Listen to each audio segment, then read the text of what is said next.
So again, morning everyone. I think we'll get started now. A very warm welcome from myself. As I say, my name's Charles. I'm a senior group relationship manager, Greater Birmingham Chambers of Commerce, and a very warm welcome to this webinar on well-being and the return to work. Someone yesterday actually mentioned to me that the phrase return to work, it should be adjusted to return to the workplace, because of course for a lot of us we have been working as best that we can throughout this unprecedented crisis. So as I say, I hope everybody's safe and well. Very warm welcome to the webinar. Today I'm joined by Richard Holmes. He's the Director of Wellbeing of Westfield Health. We have had a couple of technical issues this morning. Richard's colleague Adele was due to join us, but unfortunately we haven't been able to sort out some audio issues. So Adele will be certainly a main point of contact for anybody that has any questions or queries following this webinar, and I'll make sure that Adele's details are therefore shared. But we can't always fix these technical issues, but we continue nonetheless. Just a short update from me on behalf of the Chamber. As I say, I hope everybody's keeping safe and well during this unprecedented time.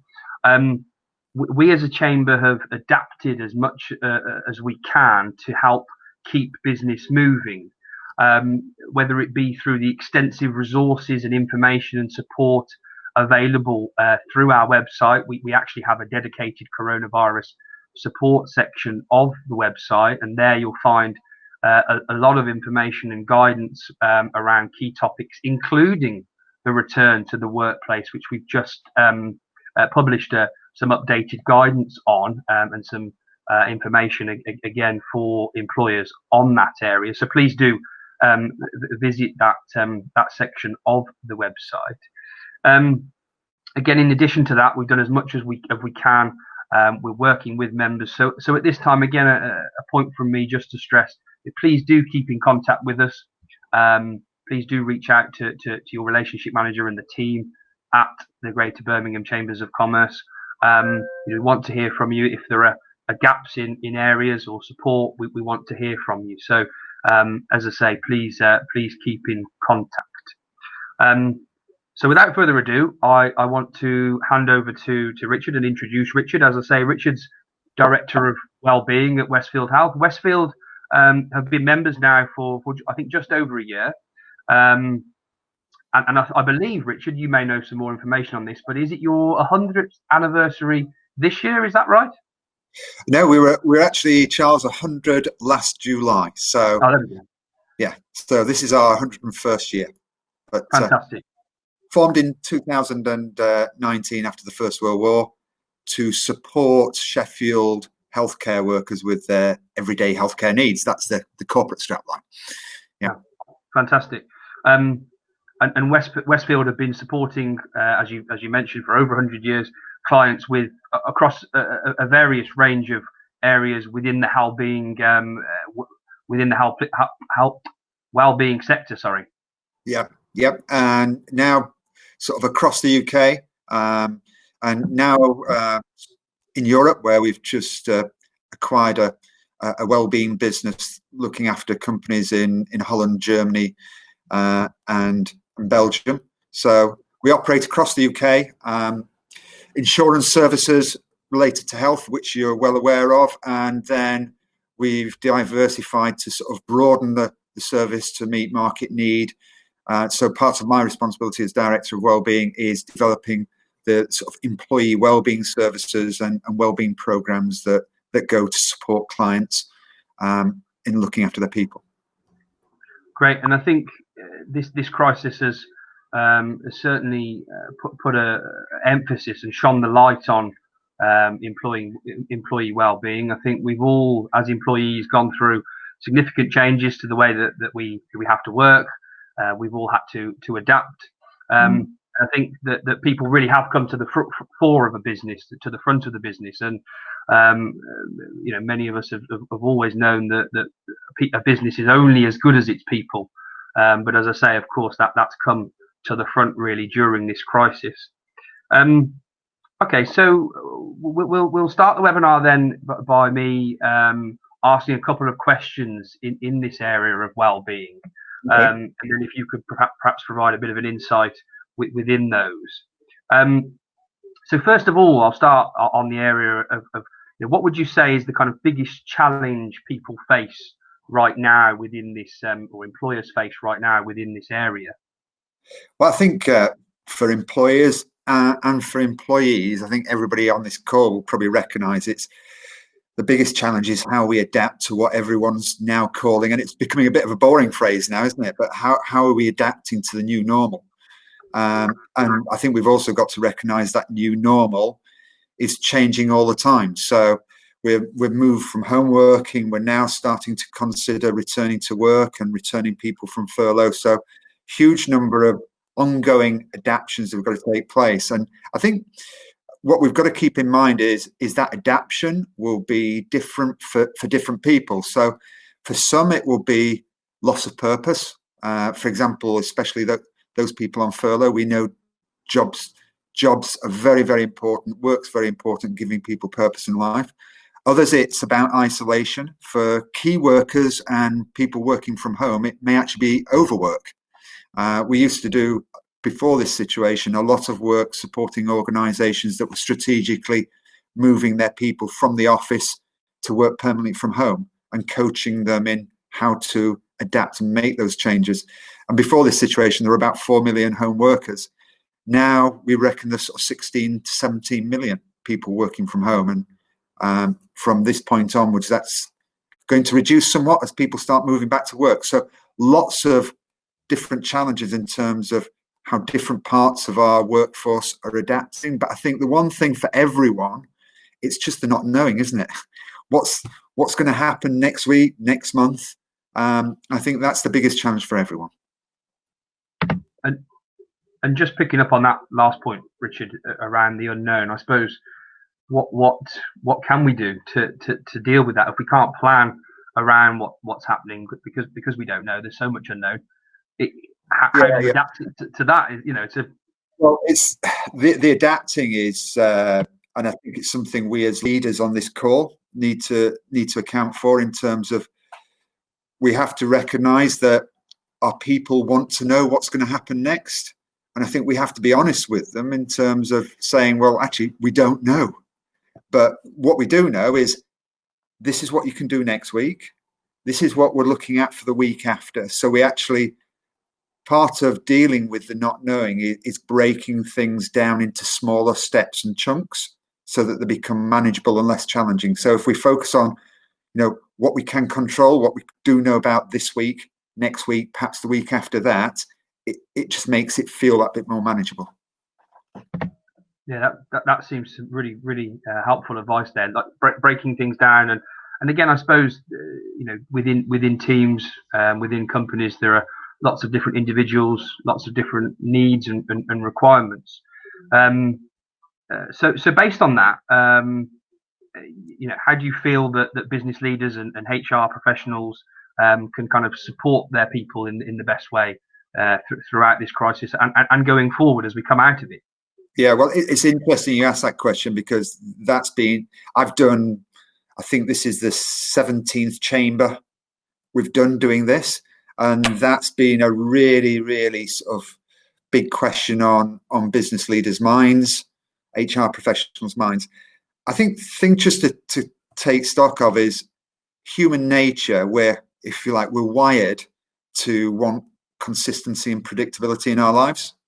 And when I'm talking to HR professionals on events like this, what they're saying is, and it goes back to the point we were just talking about, actually, that above all, that people want clear communication about what happens next and what they can expect moving forwards. And as we mentioned before, quite often that answer might be, we don't know. But people do appreciate that honesty. So we need to also appreciate that in having those conversations, different worker groups will have different needs and different types of support that we need to provide them with. So whether they're a key worker, a home worker, furloughed, they're all going to have different needs and concerns that we need to look after. So in effect, they're the kind of communication, transparency, communication. They're kind of key Yeah, elements of that. Um, yeah, I find certainly from a chamber perspective, those being connected to team meetings via Zoom. Some people say that they've kind of zoomed out to some extent now, but I still feel in this circumstance that is a really good way of keeping in touch and communicating and staying together when obviously the human interaction isn't possible in the usual yeah, way. yeah. And we know one of the biggest benefits people get from the workplace and being in the workplace is the social aspect of work. Yeah, And that's something a number of people are missing.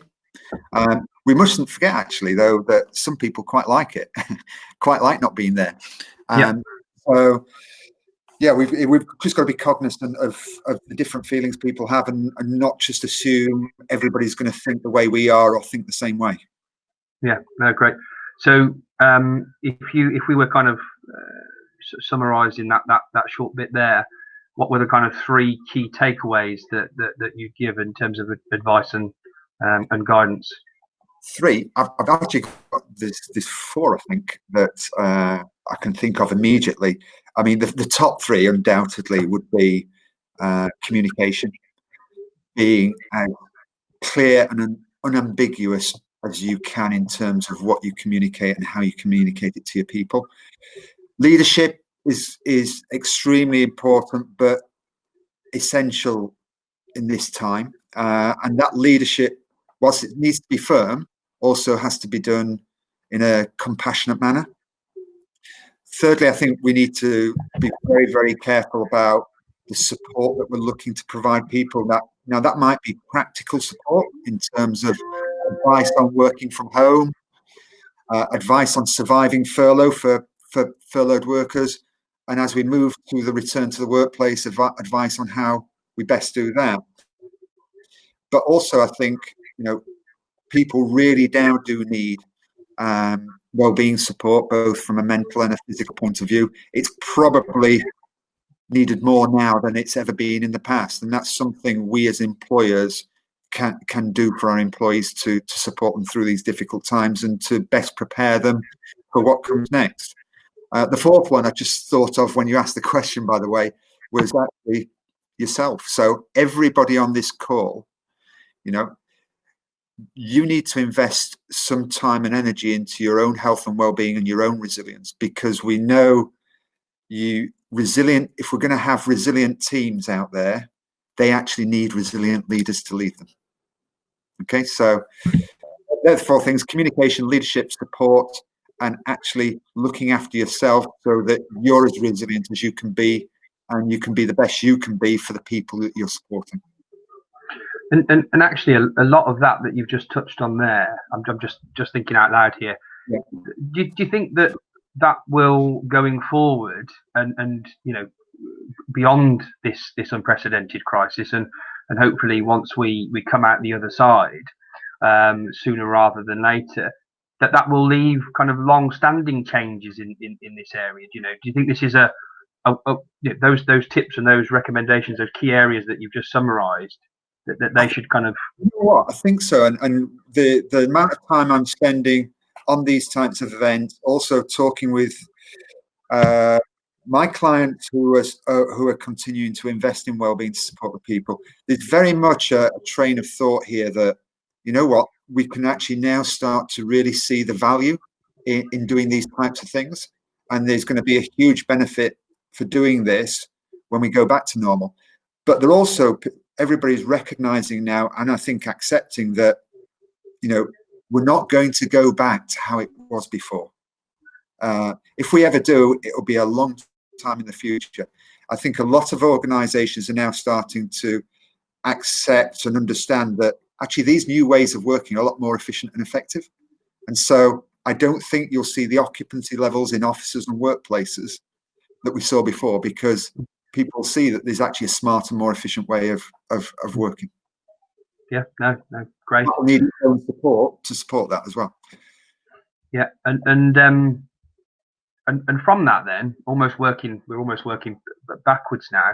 with the clients that you've been working with, what have you seen in practice that business and business leaders are doing? And again, I suppose we are working backwards because presumably much of that will be what we've kind of discussed already around those kind of tips and number of fantastic things going on, whether that's bringing in what we refer to as live coaching webinars to help deal with immediate or well-being or practical issues. A lot of people are sourcing free support services, and we've got a huge range on our website, westfieldhealth.com. And if you then put /COVID-19, there's lots of toolkits there for organizations to use freely to support their people, but also from a senior perspective in terms of planning your response to the next phase of what we're doing. One of the things I would touch on, though, is before introducing new services, I think everybody should be looking at their existing provision, if you do have any existing wellbeing service provision, and actually asking, is it fit for purpose in this new time, in this new situation? Are those services still working for people the way you want them to work for people? The other key thing we need to look at as well is what I refer to as the cadence of communication. And the cadence of support. So don't swamp everyone with everything right at the outset. Don't throw the kitchen sink out of it. Sort of create that communication program and that support program in a sustainable way that not necessarily drip feeds over time, but where you've got a planned program of support activities that are going to be ongoing and new ones that you can introduce over certain periods of time. No, great. Thank you, Richard. It's good to hear some of those kind of specifics that businesses can kind of take away. Just on the next question then, around kind of mental health, if we kind of turn to that now, because again, that's a big part of all of this. What do you think, again, kind of some takeaways for businesses that'll be on the webinar? What do you think that employers, companies can do to or can introduce to support mental health? Well, I think first of all, it needs to be recognised that mental health is a big issue out there at the moment. We've just published, yesterday it was, a big research piece that went across the UK called Divided Together. And that looked at the impact COVID-19 is having on businesses and the people within organisations. The respondents that came back, 50% of people were saying that they were feeling more challenged in their mental well-being because of the situation that we're in. So it's something we all have to be on this call very aware about in terms of, okay, how can we support people in that area? So the rhetorical question I'd pose for everybody on the call is, what's your mental health plan for the next 3 months? And before you all look aghast and go, whoa, what do you mean by that? Just break it down into simple steps. So what are you providing for staff at the moment? Is what you're providing clearly communicated? Are you pushing those communications into one place so people are very aware where they need to go for their advice and support? And within that plan for the next 3 months, so let's keep it short and concise, are there gaps from the concerns and issues that you're seeing arising from your workforce? Now, you might say that, is that our responsibility as an employer? But when we recognise that individuals' mental well-being, their physical well-being directly relates to their performance at work, and actually their performance at work is what we are concerned about, then if people's mental health is going to potentially impact on organisational performance, then it's our responsibility to support people so that we can maintain that performance. I think a critical part of that, Charles, is asking people, what are your team leaders doing? So how regularly are team leaders communicating with their team and individual team members? How do team leaders discuss with their team members how they're feeling, what the issues are? How do they, from that, understand then what support is needed and what would work for each individual? So some simple steps we can do there, Charles, in terms of from a leadership point of view, communication point of view, and it's just simple planning. What's the next 3 months? Don't worry, don't go any longer term. Just think next 3 months, and then next month, roll it forward for another 3 months. Rolling 3-month plan. Yeah, no, great. I think this crisis again does kind of bring challenges in that area, because we haven't got that interaction where normally there's that opportunity to get a feeling for how someone is, and through that face-to-face interaction, establish a little bit more about what's going on. And yeah. Again, are you having those challenges within your chamber team itself? I think again, like you mentioned a bit earlier, there's we have to, as individuals, we have to take some responsibility around what we're doing to stay mentally well. The chamber's been really good at providing a clear and concise kind of weekly update around various topics and staying safe and staying well. Whether it again be around kind of exercise, whether it be around personal development. So I think that's helped me kind of look at this particular area and think, whilst I'm working from home, because again we've been all working from home throughout this period, it's kind of given me a chance to focus on that and have a little look at myself a little bit and think, okay, in my usual day-to-day life, I can't do the things that used to keep me going as such. I can't go to the gym like I used to. I used to be quite a regular gym goer. Obviously that's closed at the moment due to COVID, so I've had to adapt. But again, what I did, and I'm by no means a model student as such, but what I did is kind of a week or two in, had a little look at things and thought, okay, this is going to be indefinite. What steps can I take to keep myself ticking over as such? And yes, kind of the family time, as I'm sure for many people, kind of came to the front, because we were all living, working, breathing in the same space a lot more than we would have been previously. But again, it gave me that opportunity to read a little bit more, to take up cycling, which, as I say, wasn't something that was on my list previously. But again, we kind of had to adapt, and the chamber's been really good and really supportive around providing those ideas and providing those updates and checking in as well, as you mentioned before, on what we've been up to. That's really good. It's a really, what you're saying you're personally doing is actually a really good example for everybody on this call. We shouldn't be looking at our mental health in isolation of our physical health. We know both are intrinsically linked with each other.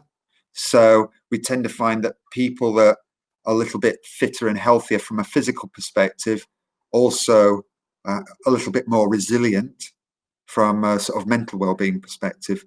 And I think you picked up on one thing which is really important for everybody to understand, which is we'll talk a lot about what organizations, employers can do to support their people. But the other side of the equation there is individual employees also have a responsibility to take care of themselves and to use that support. And the way you describe what you're doing is actually recognizing, look, I need to adapt now. I need to do things differently, but I need to do something. And I need to look at a range of things that will actually make me feel better. So getting back into reading, getting back into doing a bit of gardening, if you've got a garden, doing some physical activity. It's about that balance of everything you do in life that you actually enjoy doing, and getting recentered almost, in a certain way. So yeah, good for you. No, I think I took a lot of. It was quite rewarding actually to start learning again. And when I say that, I think we're all really busy in business and in life. And I think again that kind of refocus allowed me time to think, okay, actually I used to do a bit more around professional development. Let's sort of get back into it and pick up on a few online courses or whatever it might be. And again, I'm not intending to sound like a model student here. It was just something I thought it's time to adapt. And actually, 10 weeks, however long we are now into it, it gradually it worked. It did make me feel more fulfilled and better in myself, because I had a substitute for the things that were taken away. Yeah, and it's interesting you're talking there about how you felt, and quite often a big question I get asked is how can we manage our personal feelings? And what you're talking about there is one of the key things we can do is, in general, is start to look at taking advantage of the opportunity we have now, and starting to do the things we enjoy. So obviously this isn't the same for everyone, but if I take myself as an example, I no longer have an hour and a half commute at the start and end of each day. And suddenly I've got an hour and 3 hours back every day to do something for myself, which I'm, half an hour I might spend extra in bed, which is an absolute pleasure. And then actually gives me time to do a bit of exercise in the evening, and time to sort of read or do other bits and pieces that I wasn't doing before. I think one of the big things we always have with personal feelings is, and it's particularly prevalent at the moment, is issues with anxiety, which for a lot of people, it's about anxiety in its simplest form is about worrying, being concerned about something you think is going to happen either in the next minute, the next hour, the next day, the next week, that you perceive that you can't control. So when we feel that we can't control something, that then creates anxiety and worry in us. And in fact, one of the key things we can do there is look at people that are considered more resilient. And believe it or not, Charles, we actually study people who are considered more resilient to find out what they do differently. What they're really good at when they see things that they can't control is, rather than getting worked up and expending negative energy worrying unnecessarily about it, is they look more positively and they say, right, okay, I know I can't control this, but what can I do positively that might influence the outcome of that? And actually, if that's going to happen, and there are going to be certain consequences from that, which of those consequences can I control, can I start to influence? And as soon as you start reframing things more positively in terms of what you can do rather than what you can't do, the weight starts to sort of lift off your shoulders a little bit. Yeah. No, agreed. Right. Actually, just on one of those points in terms of the commute, that's obviously something I don't think anybody's missing. I think that my early morning walks have been a nice substitute for that. But unfortunately, I think the dog is now somewhat scared of his lead. So don't think he's as happy anymore. I think he's fed up of it. But that's another thing. Just wanted to touch on one particular point within that, when we were talking about the steps that employers are taking and can be taking to support employees. How do you or what kind of advice do you provide around employees that maybe don't want to get involved with say group calls or team calls? I think you mentioned earlier that some people, for them, it's natural, it's normal. They're just not into those types of things. They're not into that interaction. They don't miss that part of it. So well, I think you've actually touched on a quite a serious point in a lot of ways, because one of the things that we're all finding is we believe everybody in our organisation are missing the social side of work and the social interaction, and that's a really, really important part, particularly in relation to wellbeing. So a lot of organisations are doing really positive things in terms of inventive social initiatives via Zoom. There's a real community spirit evolving in organisations, which I personally hope continues as we come out of this. But I think what we've all got to respect and appreciate is, just because we've had a great idea, that not everyone will want to get involved in certain things in certain ways. So, if you're putting on sort of social, sort of interactive events in the workplace, recognize that actually for some people, they might not want to get involved, and respect that. You know, it doesn't mean that your idea is poor. It's just not the right thing for them. So by all means, keep inviting them to those events, but recognise that some people don't want to take part. You know, at Westfield, we've got a pub quiz every Thursday night. Yep. Yeah. I've never attended. I've got no intention of attending. The worst thing I could think of after towards the end of a long week, arguing with most of them. No, that's an exaggeration, by the way. The last thing I want to do is spend an hour doing a pub quiz with all the people that I've been working with all day. I'd rather have that hour, personally speaking, with a bit more time with my family. Yeah. So I think we've just got to respect that people have different needs, different wants, and so long as we keep those options open to them, just respect the fact that for some of them that might not be what ticks their boat. Yeah, no, great. I think that's really really insightful. I'm just conscious of time now as we tick over. We're sort of heading into the last 10 minutes of this session. I've got a couple more questions we'll go through. I'm keen to also hear from participants in today's webinar.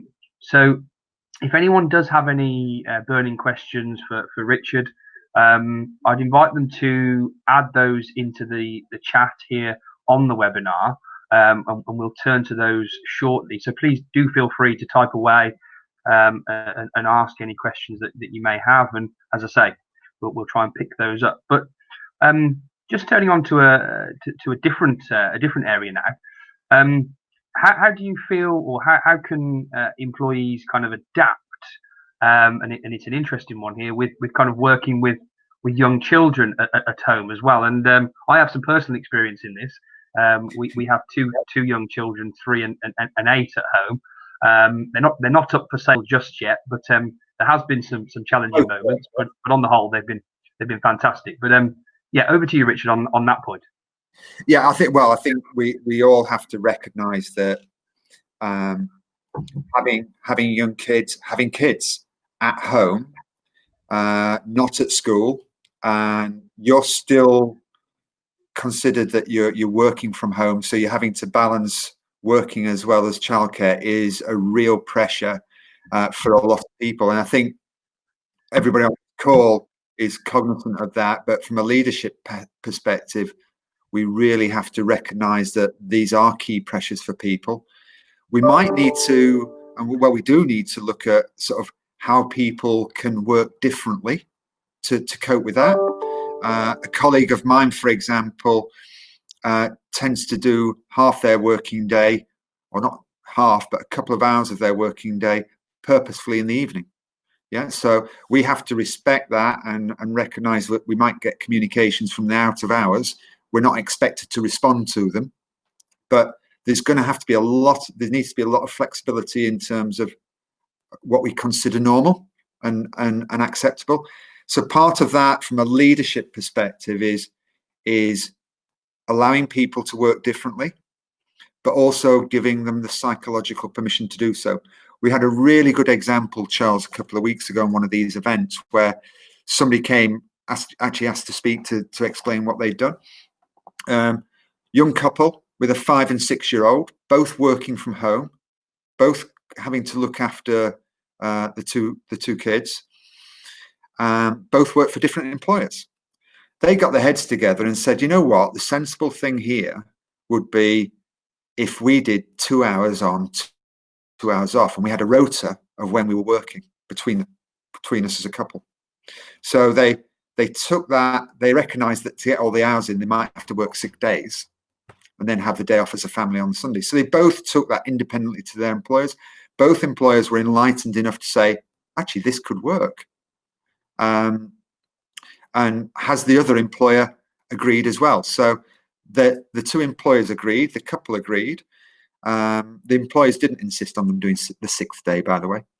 And it worked really, really well for them. But what worked well was because the employers also made sure that the other people in that individual's team understood when they could be contacted, when they couldn't be contacted. So it worked a lot more smoothly. So lots of things we can do there to just look at how we manage things differently. Yeah, and again, I suppose the heart of part of that is that communication element, that flexibility. So from the employer and also from the employee to have that discussion and to not feel that they can't have that discussion and to come up with a solution, because we all know we're in, as I said before, unprecedented times. We've never been through anything quite like this. And again, just having that communication and saying, well, look, this is my situation. Can we explore options to mitigate that and to help for everyone? And the thing is that we're not going to be able to have the same solution for everybody, because all parents are in different circumstances in terms of whether they're working, whether they're not working, whether they're on furlough, whether they're a lone parent, whether they're in a partnership. So we've got to be flexible in our thinking in terms of almost creating individualized solutions for people. Yeah, great. Again, I can see Adele, your colleague Adele, has commented in the chat box there. So again, for a note for everybody, as we heading towards the last 5 minutes of this webinar, if you have got any questions that you'd like to ask Richard, please just type away and add those to the chat, and we'll look to pass those on to Richard. I think just in terms of, I'm going to say, Charles, for everyone, if you've got any, rather than questions, if you've got comments about what's worked for you as an organisation that you think would be useful for others on the call to know, then please feel free to use the chat to share ideas between yourselves. Yeah, we did have one particular comment, and I'm zooming in because my eyesight is really bad, even with my glasses. I think it's from Lisa, who'd said that she was so pleased to hear what you'd been saying, Richard.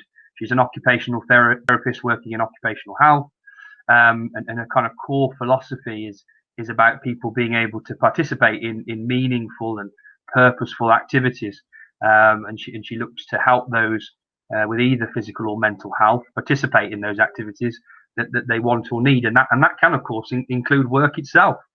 Yeah, absolutely. And I think we shouldn't lose sight of how important work is to people. So yeah, it's a great comment, Lisa. So just while I'll wait for any further comments and thoughts to come in on from the discussion chat. I think just from you, Richard, perhaps a kind of closing summary for kind of everything to neatly bring together everything that we've kind of covered here, and your final thoughts, really, I guess, on what we can do to as employees, as individuals, to live healthier, happy lives during this, and as employers to take the steps to support those employees. Yeah, well, I think we focused before on mental health. So let's not forget the physical side of things that Lisa correctly brought up for balance. And one of the things that a lot of us could do a lot better with is having a bit more energy, a bit more vavavoom, as they say from the old adverts.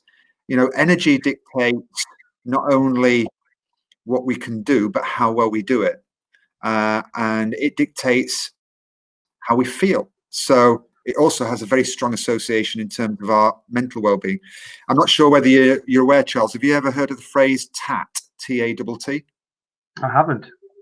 No, it's a relatively new medical acronym. It stands for T-A-T-T, tired all the time, which you'll probably sense a few wry smiles out there, because that's what we're all like, aren't we?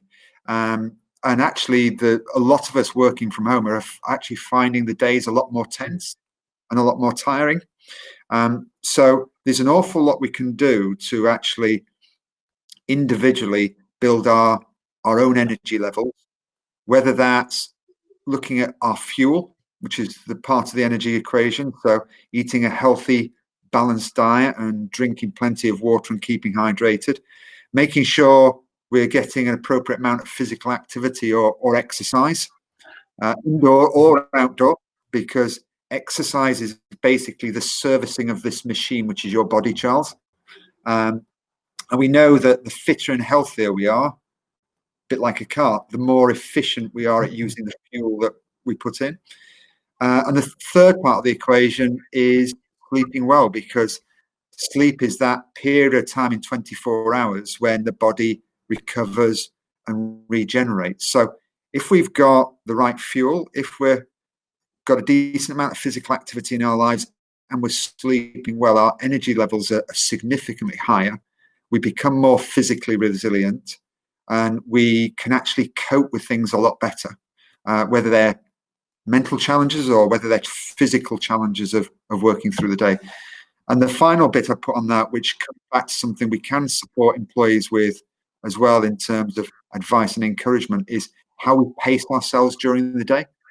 So how we pace ourselves dictates how we use those energy levels. So we need to be having short recovery breaks during the day in order to put the reserve back to go again. And I think what a lot of people have problems working from home is they don't have the structure of the workplace. And then we tend to work 100% all the time rather than just pacing our work schedule through the day. Yeah. No, I think that the point about sleep there is certainly key. I think I'm sure many others have. I've certainly had more of it and actually felt better. So that certainly does work. I've just seen a couple of points come in. A nice one there from Elaine at Exerserve. They've been completing a fortnightly wellbeing check-in survey, which has helped them to measure how people are coping and also help them target where there may be some issues and further flexibility may be required. So yeah, that's a good example based on what we were saying before. A great example, and it's a great example of, as employers, continually keeping in touch with employees, understanding what they want, what the situation is, so that if you can put your support into the right things. Yeah, great. And I think there was one point there on, how a recommendation around checking in on staff that are on furlough. How often should that potentially happen? So maybe we'll make that the final question, and then we'll close this. Okay, I mean that's something organisation by organisation that you'll probably have a policy of getting your team leaders to contact team members that are on furlough on a regular basis. What that level of regularity is in terms of the time between contacts will change from organisation to organisation, but don't forget your furloughed workers. It's really, really important that you keep in touch with them. But also, some will need more contact than others. So again, don't assume everybody should be contacted on exactly the same rota, for want of a better phrase. Some may be quite comfortable sort of not hearing from you for a while. Others might need to hear from you more often. So invest your time wisely to make sure people get the appropriate contact that's appropriate for them. Great. No, thank you, Richard. I've just seen a comment pop up there as well on technology and how exhausting the adaptation to using more technology can be. And of course, when things go wrong, as we know today, Richard, we had an issue this morning. That's something that we have to deal with.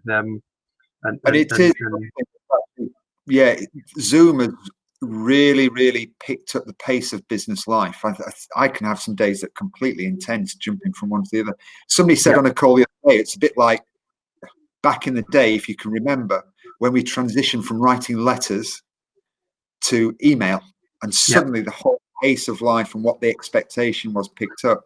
And it's almost the same with this, isn't it? If you have face-to-face meetings, you at least have a couple of minutes where you walk out of the door, walk down the corridor and go into the next meeting.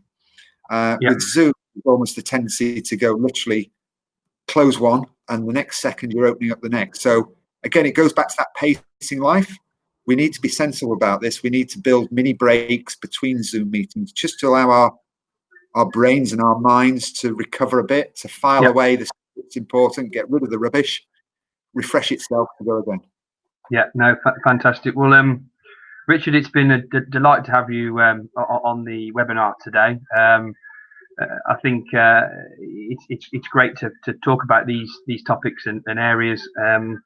Again, I think it's part of what you've highlighted around the kind of communication piece. It's good to talk, and certainly it's been great to talk through these with you, Richard. So thanks so much for your time and for joining us. Well, thanks, Charles. On behalf of the Chamber, I'd just like to just say Adele, who's the National Health and Wellbeing Consultant for Westfield, she's obviously in the chat. She has put her contact details. We'll also include that in the follow-up email that we'll send round at the end of this. But please do speak to Adele. I think she just mentioned in the chat that there's an offer for everyone here until the 31st of August. So well worth picking that up with Adele if you can. So all that left to say from me really is I wish everyone a healthy and happy day. Thanks for joining us. Keep in contact with us. As I say, lots more webinars going forward from our side. Keep in contact, stay safe, stay healthy, and have a good week, everyone.